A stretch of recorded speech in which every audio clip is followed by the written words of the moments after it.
안녕하십니까. 우리 로마서 강의, 로마서를 통한 변화의 시작, 지금부터 강의를 시작하도록 하겠습니다. 박수 치시는 거예요. 네, 잘 지내셨는지요? 네, 두 번의 시간을 보냈고요. 오늘 세 번째 시간인데요. 우리가 제가 예전에 우리 교인들을 놓고 우리 로마서 강의할 때는 8번에 맞췄었는데요. 여기는 조금 길게, 조금 천천히 나가도록 하겠습니다. 정확히 말하면 로마서 강의나 로마서 강해가 아니라요. 로마서를 통한 변화, 로마서를 통한 변화의 시작이라는 데 제가 초점을 두고 있어요. 그러니까 로마서를 깊게 한다기보다는 로마서를 읽어나가면서 목적은 변화, 변화의 시작 이렇게 되도록 하겠습니다. 네, 로마서를 통한 변화의 시작을 보도록 하겠습니다.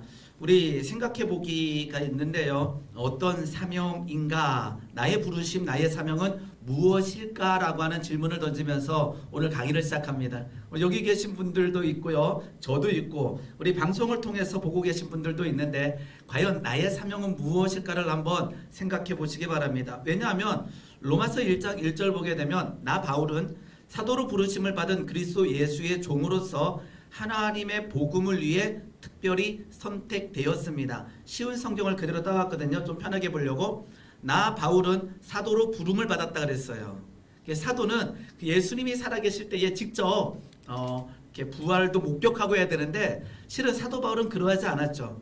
그래서 사도의 직분에 대해서 굉장히 많은 공격을 받았어요. 그래서 편지를 쓸 때마다 항상 자신의 사명을 던져놓고 시작해요. 나 바울은 사도로 부름을 받은 그리스도 예수의 종이다. 그리고 하나님의 복음을 위해 특별히 선택되었다라고 자신을 소개하고 있거든요.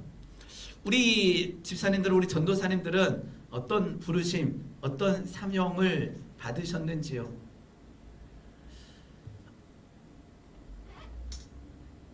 하나님께서 부르실 때 어떨 때는 두렵기도 하고 어떨 때는 그 길을 가지 않으려고 참 많은 때를 쓰기도 합니다. 저 역시 이제 교사 생활 15년을 하고 이제 교회로 들어올 때 실은 쉽지가 않았어요. 왜냐 그러면 우리 목회자들 아니면 교회가 사회적 어떤 지탄을 받는 것을 너무나 잘 알고 있기 때문에 그 지탄 속에 들어가는 것보다 학교에서 우리 아이들과 지내는 것이 저에게는 더 맞다라고 생각했을 때도 있었어요. 우리 전도사님들, 우리 집사님들도 하나님께서 다 부르셨죠. 오늘 사도 바울의 부르심을 한번 보시기 바랍니다. 예수의 종이라고 표현하고 있고 하나님의 복음을 위해서 특별히 선택되었다라고 사도 바울은 고백하고 있습니다. 우리 창세기 보게 되면 하나님께서 우리 천지를 창조하시고 6일째에 우리 인간을 창조하셨어요. 그리고 우리에게 하나님께서 인간에게 사명을 주셨죠. 창세기 1장 28절에 지금 올라와 있는데요. 1장 27절을 보게 되면 이렇게 기록되어 있어요. 제가 한번 읽어드리겠습니다.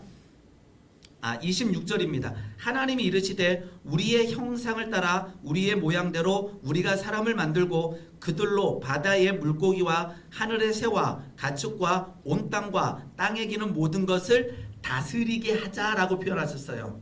그러니까 하나님께서 인간을 창조하실 때에 하나님의 형상, 하나님의 모양을 따라서 창조하셨는데 창조하실 때에 뭐라고 말씀하셨나 그러게 되면 뭐라고 하셨다? 아까처럼 모든 것을 뭐하게 하자? 다스리게 하자라는 거예요. 그러니까 인간의 창조 목적은 하나님께 영광을 올려드린다라고 하는 답도 잘못되지 않았어요. 근데 하나님께서 우리에게 내가 너를 창조했으니까 너는 예배하고 영광 돌리고 항상 그렇게 살아 라는 의미도 잘못되지는 않았어요. 근데 하나님께서 창세기 1장을 보게 되게 되면 인간을 창조하신 이유가 예배하기 위해서 영광 돌리기 위해서 이렇게 표현된 것이 아니라 하나님께서 창조하신 그 피조물들을 뭐하라? 다스리라는 거예요. 우리 인간은요 굉장히 대단한 하나님께서 창조하신 피조물이에요. 그냥 동일한 피조물처럼 하나님께 영광 돌리기 위한 어떤 도구가 아니라 하나님의 청지기로 지음받은 거죠. 우리에게는 첫 번째로 말하게 되면 다스리라라고 하는 사명이 있다라는 거예요. 하나님께서 우리에게 다스림, 하나님의 형상을 따라 모양을 따라 창조하셨죠. 실은 요 형상이라는 단어는요, 구약을 보게 되게 되면 약간 우상을 표현하는 단어도 있어요.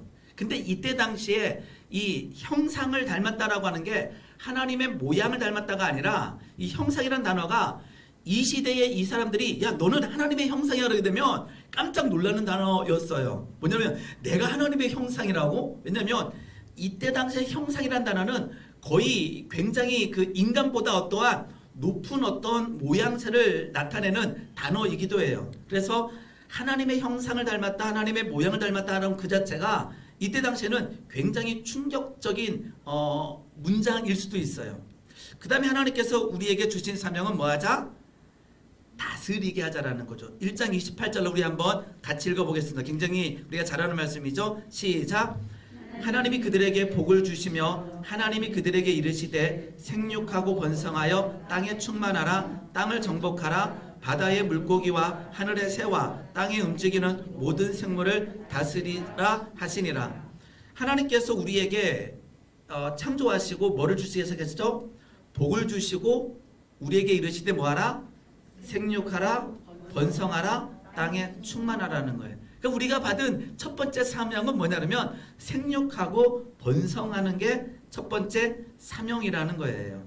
땅에 충만한 것, 땅을 정복하는 것, 바다의 물고기와 하늘의 새와 땅에 움직이는 모든 생물을 다스리는 것이 하나님께서 우리에게 주신 첫 번째 사명이라는 거예요.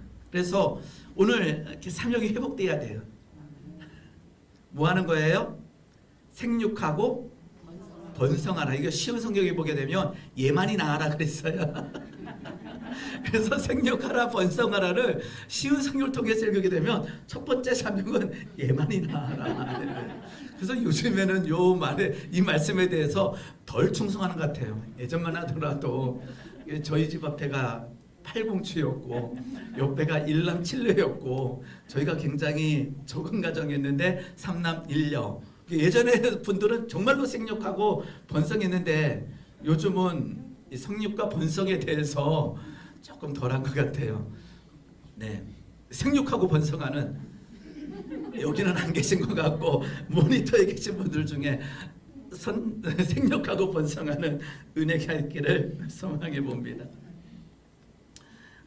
네, 그 다음에 2장 15절 17절 말씀을 보게 되면 또 하나님께서 사람을 창조하시고 우리 인간을 창조하시고 또 이런 말씀을 하셨어요. 2장 15절 17절 보게 되면 여호와 하나님이 그 사람을 이끌어 에덴 동산에 두어 그것을 뭐하게 하고 경작하며 지키게 하시고 여호와 하나님이 그 사람에게 명하여 이르시되 각종 나무의 열매는 내가 임의로 먹되 선악을 알게 하는 나무의 열매는 뭐하지 마라? 먹지 마라. 그래서 우리는 하나님께서 주신 명령 중에 가장 첫 번째 명령이 내가 임의로 먹되 선악을 알게 하는 나무의 열매는 먹지 말라라고 알고 있는데 15절에 보게 되면 먼저 여호와 하나님이 그 사람을 이끌어 에덴 동산에 두어 그것을 뭐하라? 경작하며 지키라라고 하는 명령을 선악을 알게 하는 나무를 먹지 말라라고 하는 이 명령보다 먼저 주셨어요. 그러니까 하나님께서 주신 첫 번째 명령은 뭐냐 그러면 경작하며 뭐하라? 지키라는 거예요. 하나님께서 에덴 동산에 그러니까 아담과 하와가 창조됐잖아요. 아담이 창조됐잖아요. 가장 먼저 뭐 했을 것 같아요? 그 에덴 동산에서 경작하고 지켰을 거예요. 하나님께서 아담에게 경작하고 지키라 그런 거예요. 그러면 이 경작하며 지키라고 하는 이 말씀의 뜻이 무엇일까라는 거죠. 하나님께서 이 아담에게 경작해라 지키라가 첫 번째 명령이에요. 그 다음에가 뭐 하지 마라? 다른 열매는 다 너가 임의로 먹되 선악을 알게 하는 나무의 열매는 먹지 마라. 우리가 잘 아는 선악과는 먹지 말라라는 말씀 전에 경작해라 지키라라고 하는 말씀을 해 주셨다라는 거죠. 그러면 경작하며 지키라라고 하는 이 말씀을 잠깐 보도록 할게요. 경작하며 지키라. 경작하다라는 것은요 아바드라고 하는 뜻이고요. 아바드라고 하는 단어를 쓰고 있고요. 지키라는 샤마르라고 하는 단어를 쓰고 있어요. 그러면 경작하다 지키다라고 하는 이 느낌 모두 뭐냐면 막 일하는 느낌이 나요. 우리 느낌으로는. 원어 느낌은요, 경작하다와 지키다라는 느낌이 조금 달라요. 우리는 경작하다 지키다 그러면 아담이 가서 뭔가 막 이렇게 농사 지어야 될 것 같고 땅을 파야 될 것 같은데, 경작하다, 아바드라고 하는 뜻은 일하다라고 하는 뜻도 있지만 중요한 뜻 중에 하나가 이 봉사다, 서브라고 하는 뜻이 있어요. 지금 그 외국에서 예배를 할 때 서비스를 하거든요. 이게 예배하다는 뜻이에요. 예배하다라고 하는 뜻이 이 아바드, 경작하다라는 뜻에 있어요.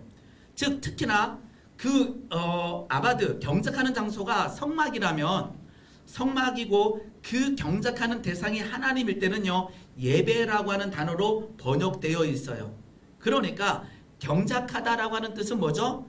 예배하다라고 하는 뜻, 즉 하나님 앞에 온전케 하라는 뜻도 가능하다라는 거. 그러니까 하나님께서 사람을 창조하시고 첫 번째 명령하신 것은 경작하며 지키라인데, 경작하다는 예배하라는 거예요.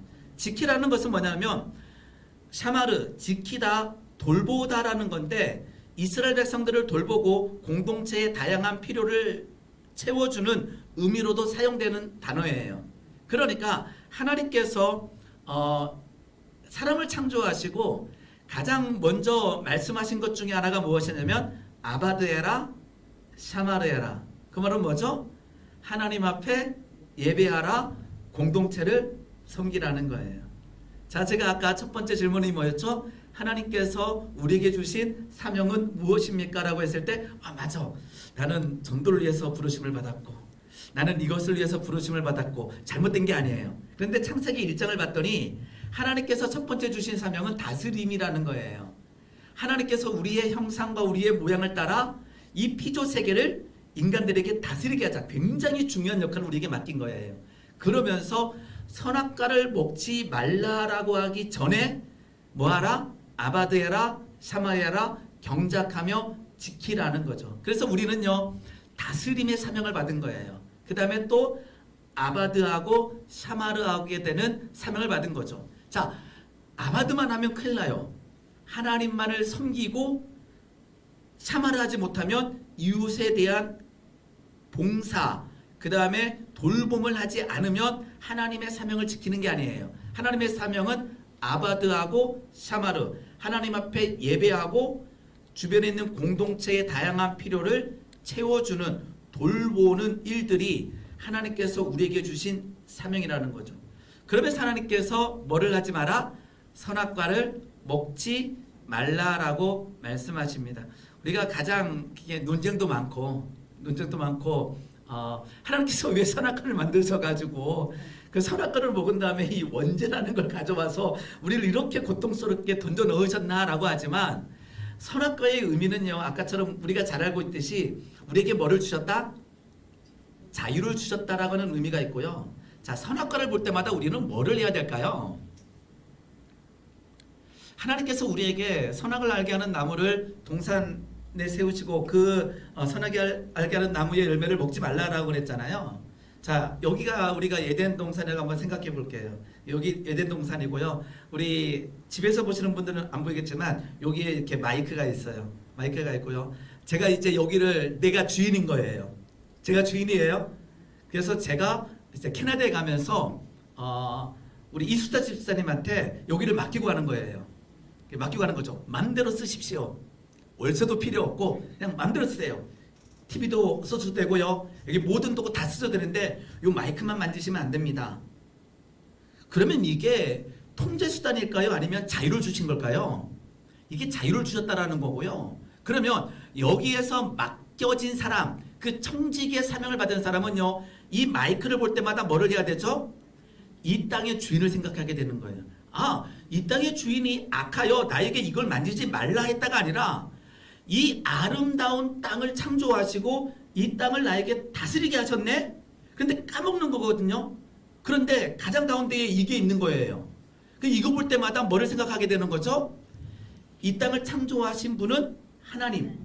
그리고 이것을 볼 때마다 와, 하나님은 나에게 이걸 먹지 말라 했단 말이야, 이게 아니라 이것을 볼 때마다 하나님을 찬양하며 경배하는 도구가 되어지는 거죠. 맞아, 이 땅은 하나님의 것이고 나는 아까처럼 다스림의 사명을 받은 자야. 내가 할 일은 아바다하고 샤마라는 일이지. 맞아, 하나님께서 나에게 그런 삶을 맡기셨어. 이 마이크를 볼 때마다, 선악과를 볼 때마다 하나님을 뭐 하게 되는 거죠? 찬양하고 예배할 수 있는 가장 중요한 도구가 되는 거예요. 그래서 선악과는요, 실은 우리를 통제하기 수단이 아니라 하나님, 그것을 볼 때마다 이 세상을 창조하신 하나님을 묵상하게 하고, 그 선악과를 볼 때마다 맞아, 이 땅을 창조하신 분은 하나님, 그리고 나에게 주신 사명은 뭐다? 아까처럼 하나님의 형상, 하나님의 모양을 따라 창조함을 받은 내가 이 땅을 뭐 하는 거야? 다스리는 거야. 내가 주인이 아니고 하나님이 주인이고 나는 다스림의 사명을 받은 자라는 것을 뭐를 볼 때마다? 선악과를 볼 때마다 깨달아야 되는 거예요. 그래서 선악과를 볼 때마다 깨닫고 하나님을 묵상하고 하나님을 찬양해야 되는 놀라운 비밀이 거기에 들어있다라는 것입니다. 로마서로 잠깐 한번 가볼게요. 다시 보게 되면요, 자, 이제 복음이라고 하는 질문을 던졌어요. 왜냐 그러면 아까처럼 사도 바울이 하나님의 복음을 위하여 택정함을 입었다라고 되어 있어요. 뭐를 위하여요? 복음을 위하여 이렇게 되어 있어요. 그러면 복음이란 무엇인가예요? 복음은 우리가 어릴 때 성경 공부 시간에 배웠던 거는 복된 소리라고 저는 중고등부 때 배웠어요. 복음은 복된 소리다 이렇게 배웠어요. 로마서 1장 4절 보게 되게 되면요, 복음을 로마서에서는 이렇게 설명하고 있어요. 곧 우리 주 예수 그리스도시다라고 로마서 1장에서는요 복음을 설명하고 있어요. 복음은 뭐다 그러면? 예수님이시다. 복음은 예수를 전하는 게 복음이죠. 복음을 전한다라는 것은 그러니까 예수님을 전하는 거죠. 1장 2절 봤더니 그 예수님은 이렇게 되어 있죠. 로마서 말씀입니다. 선지자들을 통하여 그의 아들에 관하여 미리 뭐 됐다? 약속됐다, 예언됐다. 우리 새벽 시간에 계속 담임 목사님께서 구약에 나타난 예수님에 대해서 우리가 배우고 있어요. 그러니까 구약에서 그 예수님을 계속 나타내고 있죠. 오실 예수님에 대해서 구약은 선포하고 있죠. 그리고 1장 3절에서는 예수님을 이렇게 설명하고 있어요. 죽은 자들 가운데서 뭐 하셨다? 부활하셨다. 그래서 로마서는요, 이 복음에 대해서 뭐다? 중요한 것은 예수님이시다. 그 예수님은 구약에 나타났다. 그리고 그 예수님은 죽은 자들 가운데서 뭐 하셨다? 부활하셨다라고 되어 있습니다. 자, 그러면 우리가 잘 아는 말씀이에요. 자, 아까처럼 복음에 대해서 그 복음은 누구다? 예수님이다. 우리가 예수님의 이름은요 어떻게 되어 있냐면 예수님이다라고 하는 이름이 있고, 마태복음을 보게 되면 임마누엘이라고 하는 이름도 있어요. 자, 우리는 복음을 아는 자들이에요. 복음을 믿는 자들이에요. 그 복음은 누구죠? 예수님이에요. 이제 로마서 1장 4절에 복음은 예수 그리스도다. 구약에도 예언되었고 미리 선포됐고, 그 다음에 이 땅에 오셔가지고는 십자가에 달려 죽으시고 부활하신 분이 바로 예수님인데 그 예수님이 복음이다라고 로마서는 설명하고 있어요. 한번 마태복음 한번 읽어볼게요. 같이 읽어봅니다. 1장 21절 23절입니다. 시작. 아들을 낳으리니 그 이름을 예수라 하라. 이는 그가 자기 백성을 그들의 죄에서 구원할 자이심이라. 보라, 처녀가 잉태하여 아들을 낳을 것이요 그의 이름을 임마누엘이라 하리라. 이를 번역한즉 하나님이 우리와 함께 계시다 함이라. 그러니까 성경에 보게 되면, 마태복음에 보게 되면 예수님의 이름이 몇 가지로 되어 있죠? 두 가지. 예수님, 두 번째는 임마누엘. 우리는 복음을 들은 자고 복음을 믿는 자들이에요. 그 예수님이 뭐죠? 아까처럼 첫 번째 예수님의 이름은 그들의 죄에서 뭐 할 자? 구원할 자. 우리는 항상 고백하잖아요. 예수님은 무엇입니까? 누구십니까? 나를 죄에서 구원하신 분입니다. 나를 위하여 이 땅에 오시고 십자가에 달려 죽으시고 부활 승천하셨습니다라고 하는 예수님에 대해서 우리는, 그 복음에 대해서 우리는 설명할 수 있고 고백할 수 있어요. 그런데 두 번째 이름이 뭐라고요? 임마누엘. 뜻이 뭐죠? 하나님이 우리와 함께 계시다. 복음은 예수님입니다. 복음은 예수님입니다. 예수님은 우리를 죄에서 구원하셨습니다. 이 고백하지 않는 분들이 없어요. 두 번째 이름은 예수님은 임마누엘이십니다. 하나님이 우리와 함께 계십니다. 이 복음을 믿고 계신가요? 예수님이 우리의 죄에서 구원했다라고 하는 것은요, 실은 증명할 필요가 없어요. 왜냐 그러면 구원받았다는 것은 여기서 구원받았지만 실은 보이지가 않잖아요. 그러니까 죽은 다음에 우리는 어디 가게 되죠? 천국에 가게 돼요. 죽은 다음이에요. 죽은 다음이에요. 그러니까 구원받았다라고 하는 거는요, 담대하게 선포해요. 우리는. 왜요? 다른 사람이 증명해봐 라고 하지 않거든요. 구원의 사건은 현재 우리가 현실에서도 구원받지만 우리가 가장 중요한 구원은 이 세상을 떠날 때 하나님께서 우리를 구원해 주셔요. 근데 임마누엘은요, 임마누엘은 뭐냐 그러게 되게 되면 뭐가 일어나죠?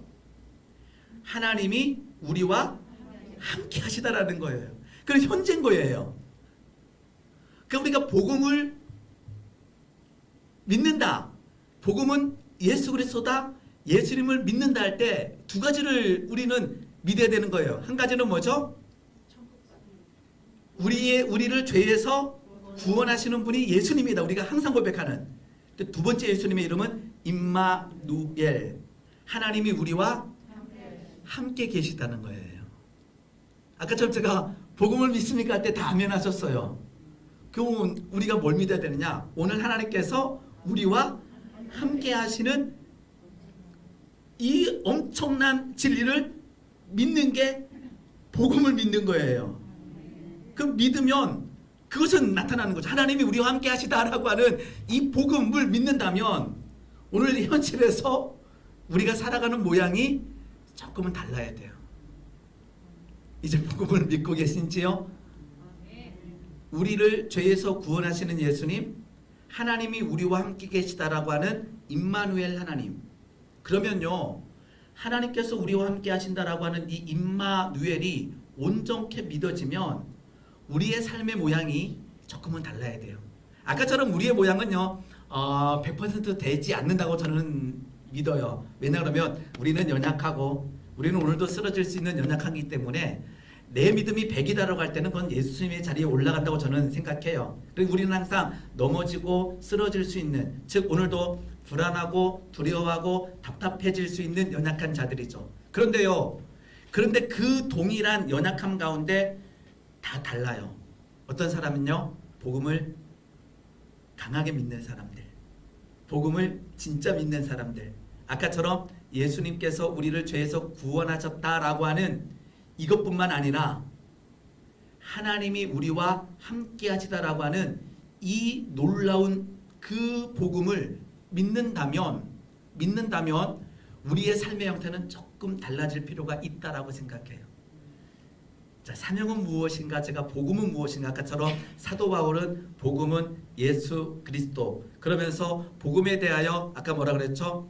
선지자를 통하여 그의 아들에 관하여 미리 약속 예언하셨다. 그리고는 이 땅에 오셔서 죽은 자들 가운데서 부활하셨다. 그 예수님을 마태복음에서는 예수님, 우리를 죄에서 구원할 자. 두 번째는 임마누엘, 하나님이 우리와 함께 하시다. 하나님이 우리와 함께 하신 줄 믿습니다. 그러면 얼굴 표정이 이러시면 안 돼요. 얼굴 표정이 그렇다고 또 내 마음이 불안한데 얼굴 표정만 웃고 있다면 이게 좀 외식하는 자가 되는 거죠. 그래서요, 저나 우리 그 직분자들은요, 그럴 때가 있어요. 내 마음이 불안한데 이 불안한 것을 드러내지 못할 때가 있어요. 왜요? 아까처럼 우리 믿음의 공격을 받을까봐 하나님 앞에서는 정직해야 돼요. 왜냐 그러면 나로 인하여 내 주변에 있는 사람들이 연약하게 쓰러질까봐 우리가 조심할 필요는 있지만 하나님 앞에서는 조심할 필요가 없어요. 그 말은 뭐냐면 하나님 앞에서는 정직하다라는 거죠. 하나님께서 내가 오늘 연약함을 가지고 나갔다고 해서 하나님께서 시험에 들거나 하나님께서 뭐라 안 그러시거든요. 그런데 제가 만약에 막 힘이 없으면 어쩌면 초신자들은 아니 목사님이 이럴 수는 있어서 저는 조심해야 돼요. 그죠? 그런데 하나님 앞에서는 정직할 필요가 있다라는 거죠. 그 정직은 뭐냐 그러게 되면 하나님이 우리와 함께 계시다라고 하는 이 복음을 내가 믿는다고 고백하는데 현실화가 안 될 때가 있는 거예요. 그래서 불안하기도 하고 어떨 때는 답답하기도 하고 그럴 때는요, 하나님 앞에 가서 내 마음의 상태를 진실로 고백할 때 하나님께서 진실로 예수 그리스도의 이름의 복음이 우리에게 있을 줄 믿습니다. 자, 그러면서 제가 이제 강의 안에 이렇게 질문을 던졌네요. 구원하심 그리고 함께하심을 누리고 있는가요? 라고 하는, 정말로 구원하심, 이 말은 우리가 입술로 다 고백해요. 입술로 고백하는데 함께하심을 누리고 있는가라고 하는 질문을 오늘 던져보시기 바랍니다. 나는 예수님의 그 이름 임마누엘이라고 하는 이 놀라운 그 진리를 내가 믿고 그 믿음 함께 하심을 내가 누리고 있는가라고 하는 질문을 던지게 되는 거죠. 자, 누리고 있지 못하다면 무엇이 문제인가라는 거죠. 누리고 있지 못하다면 그러면 복음을 복음으로 인정하지 못할 수가 있고 복음을 오해할 수가 있는 거고, 아니면 내가 그 자유함을 누리지 못하면서 그냥 그 상태를 그냥 인정해버리고 있지 않나 이렇게 생각할 수 있어요.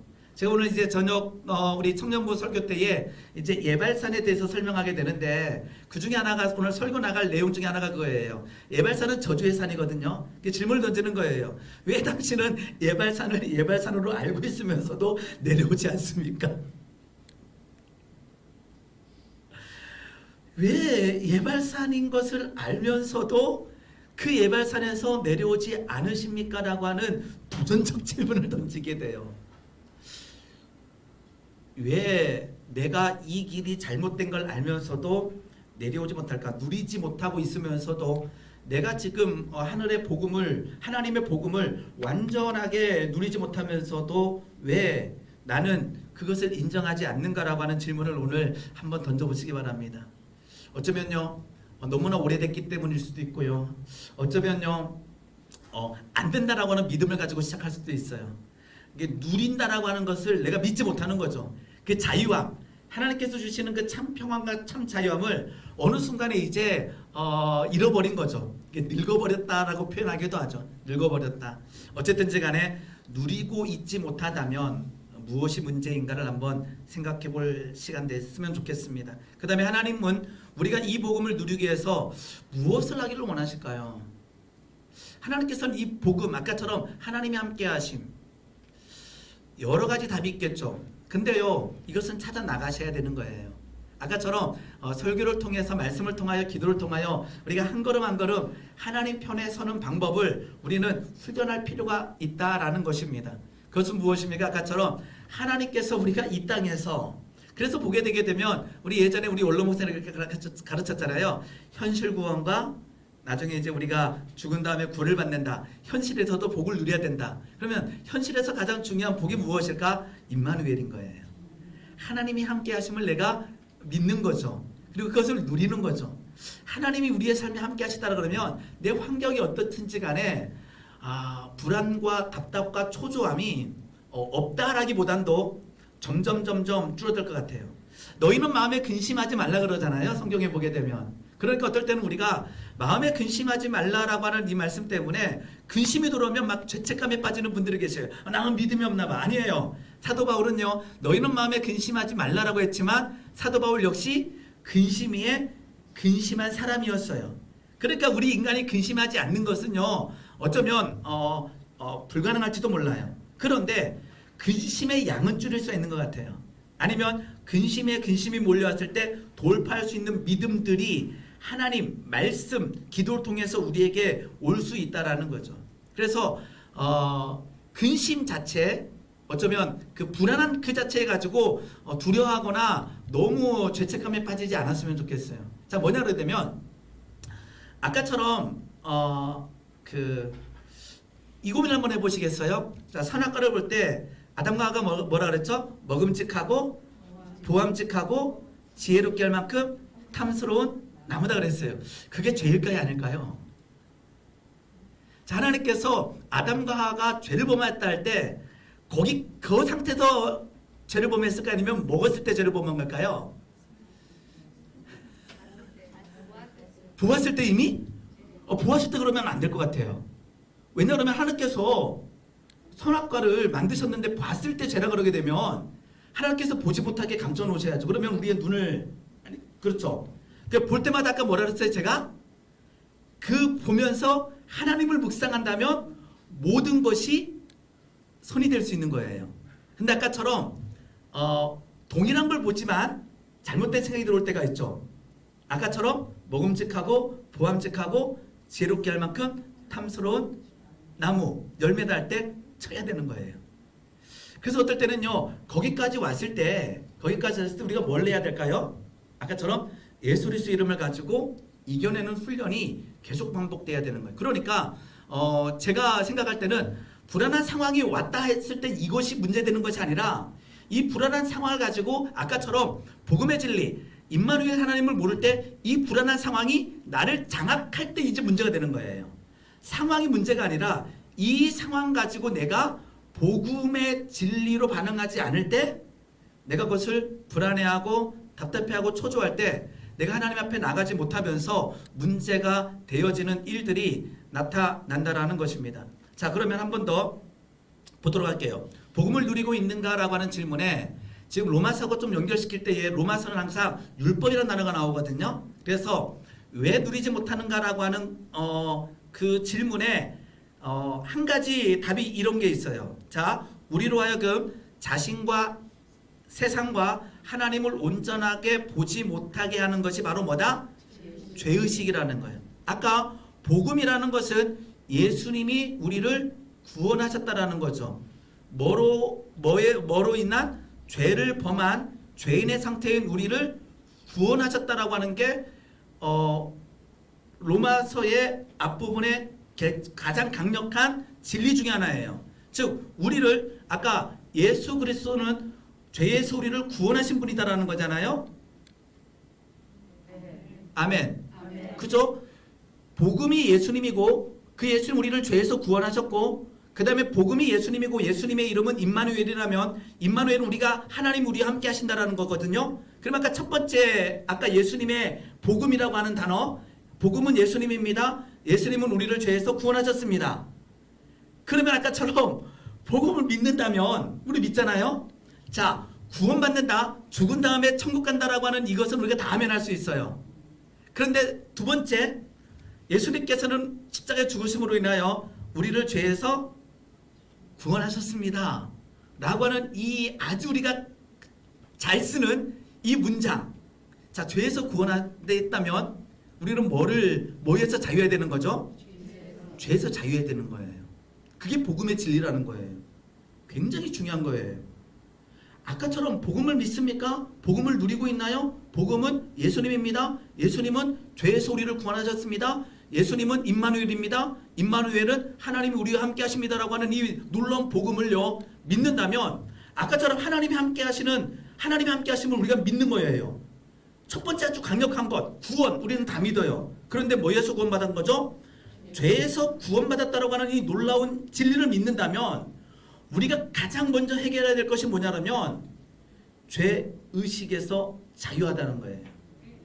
이 죄의식으로부터 벗어나지 못하다면 우리가 하나님의 자녀가 되었음에도 불구하고 뭐한다? 진정으로 자유를 누리지 못한 채 살아갈 수밖에 없다라는 것입니다. 그런데 아까처럼 이 죄의식에 대해서 벗어나지 못하는 결정적인 이유는 무엇인가 라는 질문이죠. 예수님이 복음입니다. 예수님의 이름은 예수와 임마누엘입니다. 예수님은 이 땅에 오셔서 우리를 죄에서 구원하셨습니다. 임마누엘은 하나님이 우리와 함께 하십니다. 그럼 우리가 믿어야 될 것은요. 하나님 우리와 함께 하십니다와 함께 죄에서 구원하신 그 예수 그리스도의 이름의 놀라운 능력을 믿는 거예요. 아멘. 그러면 그것은 무엇이냐? 우리가 가지고 있는 수도 없이 많은 죄의식에서 자유할 필요가 있다는 거예요. 그러면 분명히 우리는 죄인이에요. 우리는 죄를 지었어요. 그런데 왜 여기서 우리는 빠져나오지 못할까? 하나님의 의로움. 그래서 로마서 1장에 어떤 말씀이 있냐 그러게 되면 이런 말씀이 있어요. 한번 로마서 1장 16절 17절 한번 읽어보겠습니다. 준비 시작. 내가 복음을 부끄러워하지 아니하는 우리가 지난번에 했죠. 내가 복음을 부끄러워하지 않는다. 아까 복음은 예수님. 예수님의 이름은 예수와 임마누엘. 정리하고 갈게요. 내가 이 복음을 부끄러워하지 아니합니다. 이 복음은 모든 믿는 자에게 구원을 주시는 하나님의 능력입니다. 먼저는 유대인에게요. 그리고 누구입니다? 헬라인. 누구에게나 이 복음의 능력은 흘러갑니다. 그 다음에 나타나는 게 뭐예요?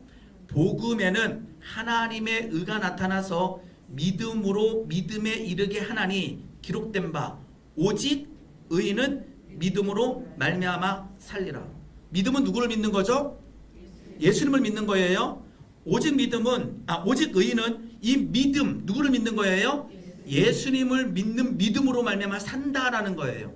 우리가 첫 시간 배웠듯이 수도 없이 많은 사람들이 여기에 말씀에 고꾸라지기 시작하고 그것은 무엇이냐 그러면 믿는다 그러면서 자유하지 못하다가 이 말씀을 정확하게 받아들였을 때 믿는다라는 게 이것이구나를 깨닫고 여기서 자유함으로 나가기 시작하는 거예요. 즉 오직 의인. 자, 의인의 반대는 죄인이겠죠. 아까처럼 이 죄인이라고 하는 이 삶에서 의인이 된 거예요. 뭐로 말미암아요? 복음으로 말미암아.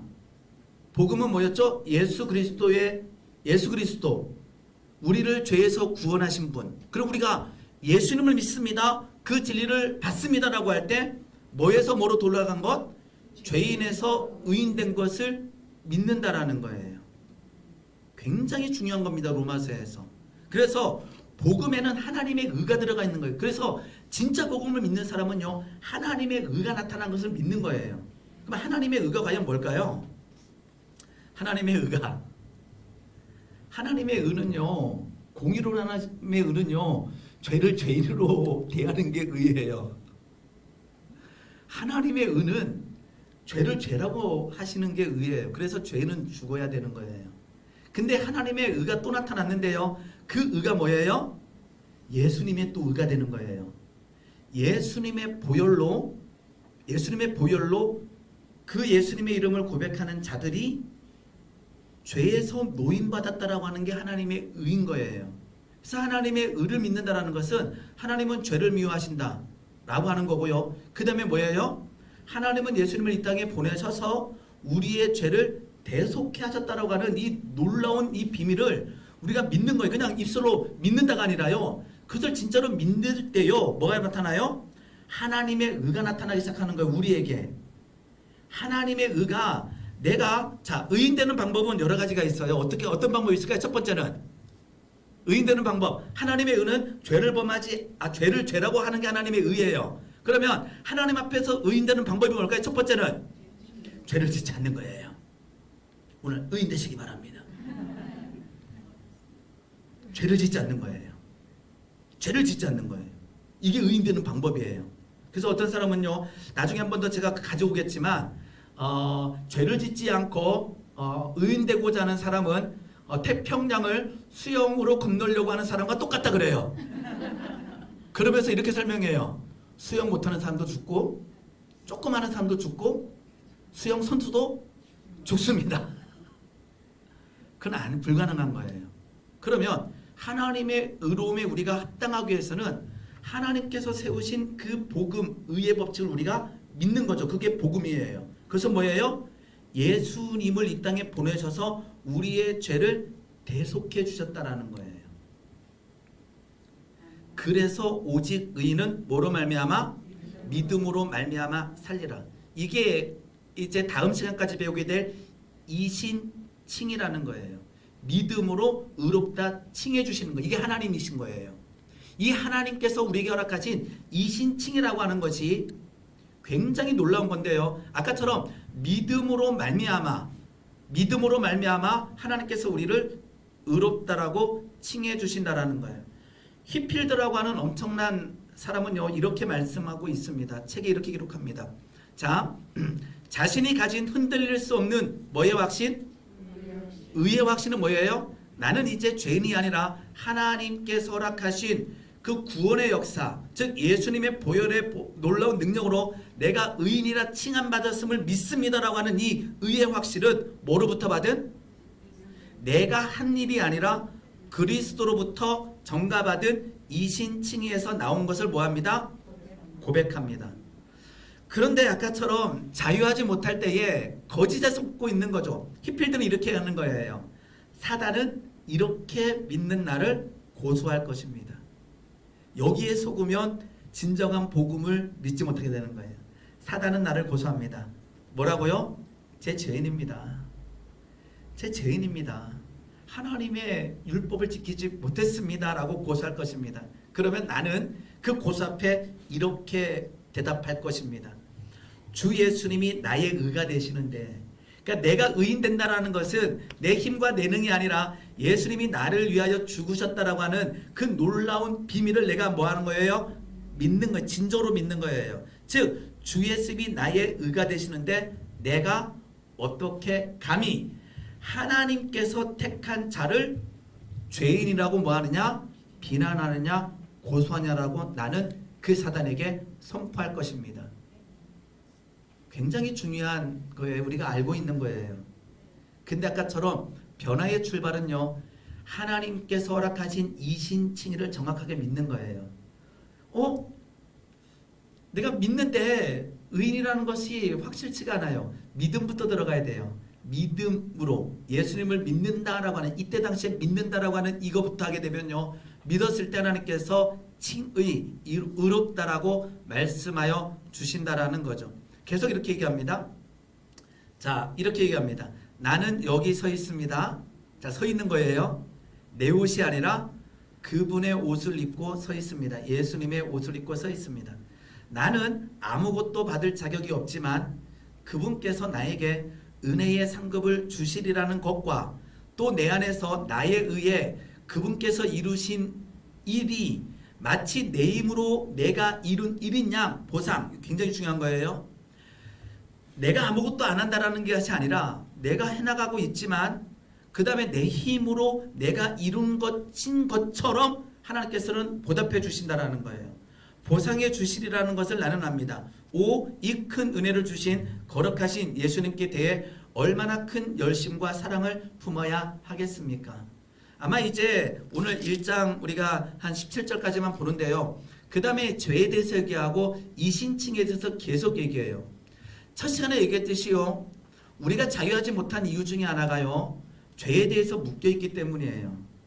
오늘 내가 죄를 안 지었다가 아니에요. 우리가 구원파가 되라는 말이 아니에요. 그래서 이것을 연구하다가 어쩌면 구원파가 나왔을지 모르겠어요. 왜냐하면 이 죄라고 하는 게 우리를 자유케 못하거든요. 자유케 하지 않거든요. 그래서 구원파는 대단한 논리를 펴버려요. 뭐하면 뭐다? 구원받으면 끝났다.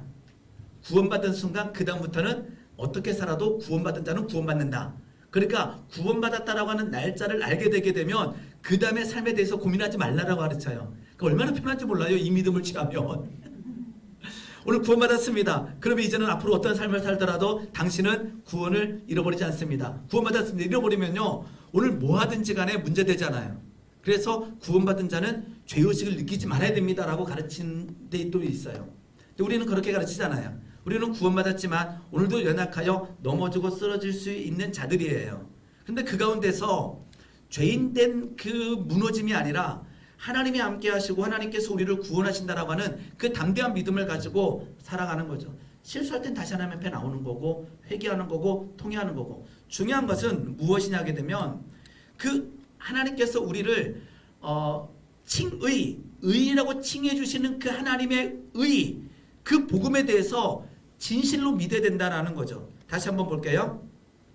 자, 다시 한번 보게 되면요, 이신칭의자가 의의 확신을 갖는 또 하나의 이유는, 즉 믿음으로써 의롭게 된다라고 하는, 의인으로 칭해 주신다라고 하는 확신을 갖게 되는 또 하나의 이유는 뭐냐면, 우리는 정가받은, 내가 아까처럼 율법을 내가 지켜서 의인된 것이 아니라 예수님의 보혈의 놀라운 능력으로 정가받은 이 의가 율법의 마침인 그리스도의 완전한 의이기 때문에 뭐 할 수 없다? 실패할 수 없다라는 거예요. 즉 예수님의 십자가의 그 은혜가 완전하다면, 그 완전함을 믿는다면 우리가 정가받은 의는 완전하다라는 거예요. 내가 어제도 죄를 범했는데 이것은, 그러면서 무너지고 있는 것은요, 뭐를 믿지 못하는 거예요? 예수님의 십자가의 은혜가 완전함을 믿지 못하는 것과 동일하다라는 거예요. 그러니까 우리가 복음을 믿느냐라고 할 때 아까처럼 예수님께서 나를 위해 십자가에 달리셨습니다라고 고백 다 하잖아요. 그 고백의 진짜는 뭐냐면 율법의 마침이 되신 그 예수님의 완전한 의가 그 믿음을 고백하는 우리에게 전가된 거예요. 그것이 복음이고 하나님의 의라는 거죠. 그래서 하나님께서 그 고백을 하는 자들에게 의롭다라고 칭해 주는 거예요. 그래서 우리가 믿는 것은 하나님 앞에서 예수의 피를 힘입어 성소에 들어가는 담력을 얻는 거예요. 그래서 이 믿음을 차면 실은요, 하나님 앞에 예배 나갈 때 실은 기쁨과 경배의 찬양이 더 나와야 돼요. 근데 우리가 믿음이 연약해서 예배 시간에 와서도 우리는 뭐라 그러죠? 죄인입니다 이렇게 하는데 실은 죄인이죠. 근데요 하나님께서도 기뻐 받으시는 예배는요 그 고백 이후에 예수의 피를 힘입어 성소에 들어갈 담력을 얻어서 그 하나님 앞에서 다윗처럼 힘을 다하여 춤을 추고 노래하고 기뻐 뛰는 것이 하나님께서 더 원하고 있을지도 몰라요. 하나님께서 우리 자녀들을 바라보는 마음을 한번 헤아려 보시면 돼요. 우리 고사멜 전도사님 아들 녀석이 고요한이에요. 아직은 뭐 돌이죠 이제. 내일 모레인가요? 네, 내일 모레 맞아요. 와 내일 모레가 돌이에요. 축하해요. 아주 기쁘고 감사하고 아주 그냥 깨물어도 아깝지가 않아요. 그래서 왜 부모님들이 자녀들에게 저렇게 욱박지를까 이해가 안 될 거예요. 좀만 있어 보세요 이해가 될 거예요. 좀만 지내보세요 이해가 돼요. 그때가 곧 와요. 자 요한이가 곧 와서 뭔가 커다란 잘못을 했어요. 그래서 아버지가 너무나 사랑해서 고사멜 전도사가 요한이한테 용서했어. 그러면 요한이가 해야 될 가장 첫 번째 것은 뭘까요?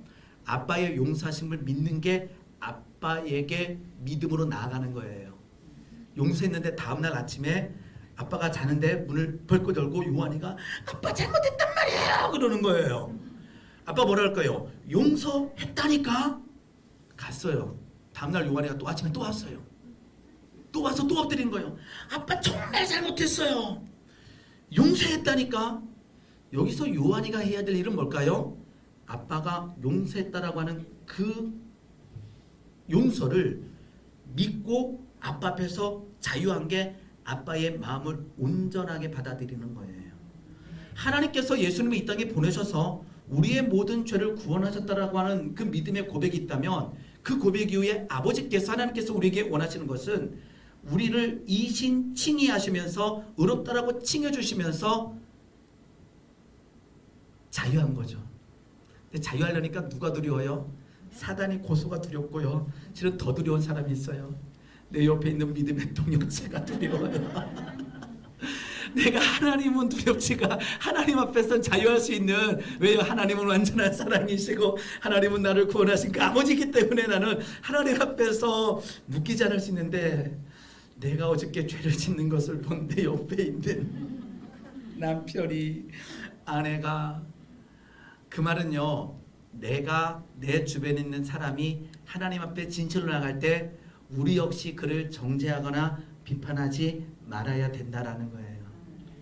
너무나 쉽게 우리는요 어저께 죄를 짓는 것을 본 누군가가 어떠한 모양새로 예배드린지를 실은 몰라요. 그가 어떻게 나갔는지. 근데 그가 정말로 하나님 앞에 통회하고 자복해서 회개한 다음에 예배하고 있다면요 우리는 그를 정죄하고 판단할 자격이 없어요. 그가 회개하지 않고 자복하지 아니하고 통회하지 아니하고 하나님 앞에서 자유하다는 것은 하나님께서 가증하다 그러겠죠.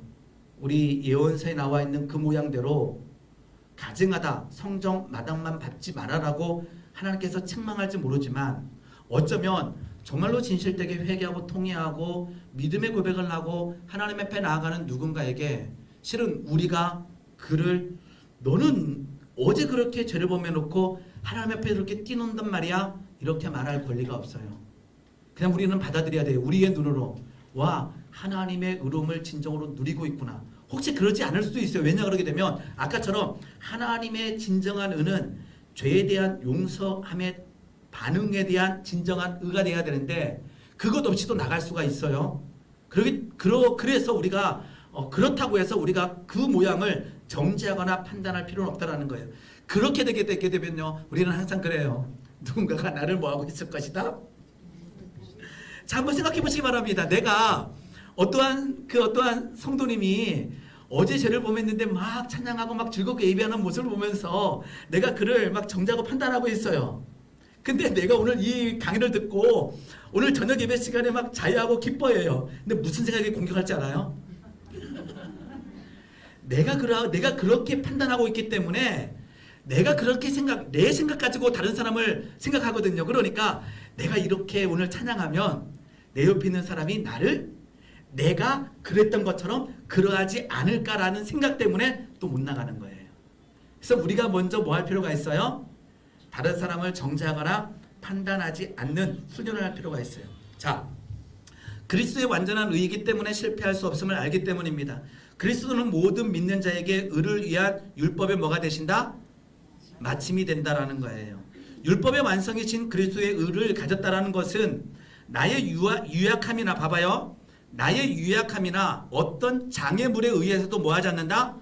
손상받지 않는 완전한 의라는 거예요. 이 완전한 의는 내가 이루는 것이 아니라 하나님이 예수님을 통해서 이루신 이 완전한 의라는 것은 나의 죄성, 나의 유약함, 나의 장애물이 이 하나님께서 완성하신 이 의로움을 깰 수 없다라고 하는 믿음이 전제되어야 되는 거예요. 그러면 하나님의 복음, 하나님의 의가 우리가에게 나타났다라고 하는 이 말씀이 믿어지는 거예요. 이해되셨어요? 이게 놀라운 거예요. 아까처럼 하나님의 복음, 하나님의 의에 들어가지 못하는 게 나의 유약함, 나의 장애물이 하나님의 의로움을 손상시킨다라고 하는 얄팍한 거짓 때문이거든요. 하나님의 의는 나의 유약함이나 어떤 장애물에도 뭐하지 않는다? 손상받지 않는다라고 하는 게 하나님께서 예수님의 십자가의 보혈을 통해서 이루신 의라는 거예요. 오늘 이 하나님의 의를 믿는 은혜가 있기를 한번 소망해 봅니다. 네, 우리가 잘 아는 말씀 잠깐만 보고 갈게요. 자, 탕자는 어떤 죄를 범했는가요? 아버지가 죽기 전에 재산을 물려받아 가지고, 실은 이때 당시에 율법으로 아버지가 죽기 전에 재산을 물려받는 그 자체가 율법을 범한 거예요. 이것도 죄예요. 율법에 의하면. 그러니까 어떤 죄를 범했는가? 아버지가 죽기 전에 이미 유산을 받은 것 자체가 문제되는, 돌로 쳐맞아 죽을 만한 죄예요. 그래서 이제 탕자가 돌아올 때 아버지가 목을 감쌌잖아요. 그게 동네 사람들이 돌을 던질까봐 막고 있다라고 하는 해석도 나와요. 왜냐하면 그 도망갔다는 그 자체가 돌에 맞아 죽을 자거든요. 그래서 어떠한 죄를 범했는가? 그는 어떠한 죄를 범했는가? 어떤 죄를 범했나요? 아까처럼 아버지의 유산을 물려받은 것, 죽기 전에. 그 다음에 먼 나라에 가서 허랑방탕한 삶을 산 것. 그 다음에 거기 보게 되면 죄가 돼지가 먹는 쥐염 열매조차 주는 자 없다 그랬잖아요. 유대인들은 여기서 돼지 치는 일을 하지 않아요. 그 자체가 망가졌다는 뜻이죠. 돼지 치는 일까지 했다라고는 그 자체가. 그런데 탕자의 아버지는 돌아온 탕자에게 어떻게 대했나요? 안아주고 품어주고 새옷을 입히시고 가락지를 끼워주시고 신발을 신겨주시고 잔치를 벌여주셨어요. 오늘 제가 하는 것은요, 그 마지막 질문이에요. 탕자가 아버지의 용서에 대해 가져야 될 믿음은 무엇인가 라는 거죠. 그 다음에 이 상황에서 사단은 어떻게 탕자를 공격할까라고 하는 이 질문을 던지면서 오늘 강의를 정리하려고 해요. 탕자가 아버지의 용서에 대해서 가져야 될 믿음은 무엇인가? 아버지가 용서하셨다라고 하는 이 믿음이 있어야 돼요. 그렇지 않으면요, 그 집은 가시방석이에요. 소화가 안 돼요. 병 걸려요. 원수 앞에서 내게 뭐를 베푸시고 상을 베푼 이 상은 밥상이에요. 자, 하나님의 인도하심을 진정으로 누리면요, 원수 앞에서 밥을 먹을 수 있는 놀라운 은혜가 있어야 돼요. 근데 우리는 원수 앞에서 소화불량 걸려요. 탕자가 아버지의 용서에 대해서 가져야 될 믿음은 무엇입니까? 아버지가 진짜 나를 용서하셨다. 그럼 뭐 해야 돼요? 누리는 거예요. 아버지 앞에서 아들 된 자격을 회복하고 누리는 거예요. 근데요, 너무나 많은 공격이 올 수밖에 없어요. 왜냐 그러면 그 앞에 율법을 범한 일들이 너무나 많기 때문에. 아버지의 유산을 받은 것, 먼 나라에 가서 허랑방탕한 삶을 산 것, 창기와 더불어 자산을 다 낭비한 것, 돼지치는 일을 한 것들, 여러 가지 일들이 모두 뭐죠? 모두 율법을 범했어요. 그러니까 사단은 탕자를 어떻게 공격할까요? 너는 죄인이야. 너는 용서받지 못해. 그래서요, 그 사고에 매여 있으면 어떻게 될까요? 아버지 집에 있으면서 자유하지 못한 탕자가 되는 거예요. 그게 율법에 묶여 있는 자인 거죠. 예수의 복음의 은혜가 아니라 율법에 묶여 있는 자는 아버지 집에 있으면서 아버지가 용서하셨다라고 하는 그 용서를 진정으로 믿지 못할 때 아버지 집에 있으면서 자유하지 못한 거예요. 와, 그 충격적인 문장이에요. 아버지 집에 있으면서 자유하지 못하다 보니까 누가 더 좋아 보이는 거죠? 아버지 집에 없으면서 자유하게 보이는 저들이 더 부러운 거예요. 그래서 이 상황이 너무나 어려운 거예요. 실은 아버지 안에서 자유함을 누리는 자는요, 진정한 자유함이 있어요. 그런데요, 아버지한테 들어왔는데, 아버지 앞에 왔는데 그 아버지 앞에서 자유함을 누리지 못하면요, 탕자에게 이런 생각이 오는 거예요. 먼 나라에 살면서 하나님을 믿지도 않으면서 거기서 재미있게 쾌락을 누리는 그들이 더 좋아 보이는 거죠. 이러한 크리스찬들이 얼마나 많은지 몰라요. 그래서 교회가 힘을 잃어버리는 거예요. 왜요? 아버지 안에 있으면서 아버지의 함께하심, 아버지의 사랑을 진정으로 누리지 못하다 보니까 아버지 집에 오는 게 가시방석이에요. 아버지 집에 오니까 아버지 집이 나를 꾸중할 것만 같은 거예요. 너 이렇잖아. 그 다음에 옆에 있는 동네 사람들도 나를 조롱하고 무시하는 거예요. 내 옆에 있는 성도들이 나를 무시하고 조롱하는 것처럼 느껴지는 거죠. 그러니까 오긴 왔어요. 왜요? 안 오면 구원받지 못할까 봐. 그건 믿으니까. 하나님이 벌 주실까 봐 오긴 왔는데 자유하지 못한 거죠. 예배의 기쁨과 감격이 없는 거죠. 그러다 보니까 뭐 하는 거예요? 예배가 무거운 거예요. 자유하지 못하고. 오늘 굉장한 커다란 질문을 던집니다. 아버지 집에서 자유함을 누리지 못하는 탕자는요, 아버지의 뜻을 정확하게 인정하지 못한 탕자예요. 아버지의 뜻을 정확하게 이해하고 믿는다면 아버지 앞에서 자유해야 되는 거예요. 그게 로마서에서 말하고 있는 의인된다라고 하는, 의인이라고 칭해 주신다라고 하는 뜻이기도 해요. 그게 이신칭이기도 하고요. 아마 다음 주에도 이 얘기를 계속할지 몰라요. 하나님께서 우리를 아까처럼 복음을 주셨어요. 복음을 믿나요 이제? 복음을 믿습니까? 복음은 예수 그리스도이십니다. 복음은 예수님입니다. 예수님은 구약에서부터 예언됐습니다. 그리고는 그 예언의 예수님께서 이 땅에 오셔서 우리를 위하여 십자가, 우리의 죄를 위하여 십자가에 지시고 부활하셨습니다. 그 예수님이 복음입니다.